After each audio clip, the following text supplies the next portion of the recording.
નમસ્કાર દર્શક મિત્રો, વડોદરા ટુડે ન્યૂઝમાં આપનું સ્વાગત છે। વડોદરા શહેરના છાણી પોલીસ સ્ટેશનના પીઆઈ આર.એલ. પ્રજાપતિ અને ટીમે બાતમીના આધારે પદમલા ગામના જૈન મંદિર પાસે આવેલા સનરાઈઝ એસ્ટેટના ગોડાઉનમાં મોટી રેડ પાડી છે।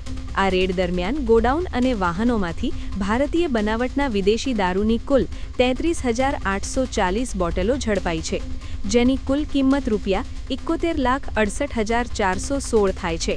બુટલેગરોએ દારૂની હેરફેરી માટે સેફટી હેલ્મેટના બોક્સનો ઉપયોગ કર્યો હતો। પોલીસે આ કેસમાં રાજસ્થાનના ડ્રાઈવર ભારતસિંહ રાવણા રાજપૂતની ધરપકડ કરી છે, જ્યારે મુખ્ય આરોપી હિતેશ બિશ્નોઈ અને તેના એક માણસને વોન્ટેડ જાહેર કરી આગળની કાર્યવાહી હાથ ધરી છે।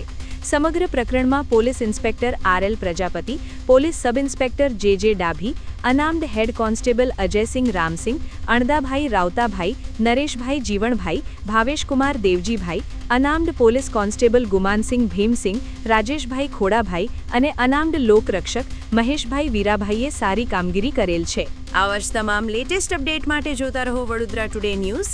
નવું વર્ષ એટલે કે વિક્રમ સંવત 2082ના શરૂઆતથી વડોદરા ટુડે ન્યૂઝ ચેનલના ગુજરાત રાજ્યના તમામ શહેરના, તાલુકા, જિલ્લાના દર્શક મિત્રોને ખાસ વિનંતી કે અમારા વડોદરા ટુડે ન્યૂઝના તમામ સમાચાર જોવા માટે હવે અમારા ફેસબુક, યુટ્યુબ, ઇન્સ્ટાગ્રામના પેજને લાઇક કરો, શેર કરો, સબસ્ક્રાઇબ કરો અને કોઈપણ સમાચાર અને જાહેરાત અને તમારા વિસ્તારમાં કોઈપણ જાતની ગેરકાયદેસર પ્રવૃત્તિઓ ચાલતી હોય અને ભ્રષ્ટાચારની પોલ ખોલવી હોય તો અમારા વોટ્સએપ નંબર 9687328624 અથવા તો 9687906224 પર સંપર્ક કરવા વિનંતી।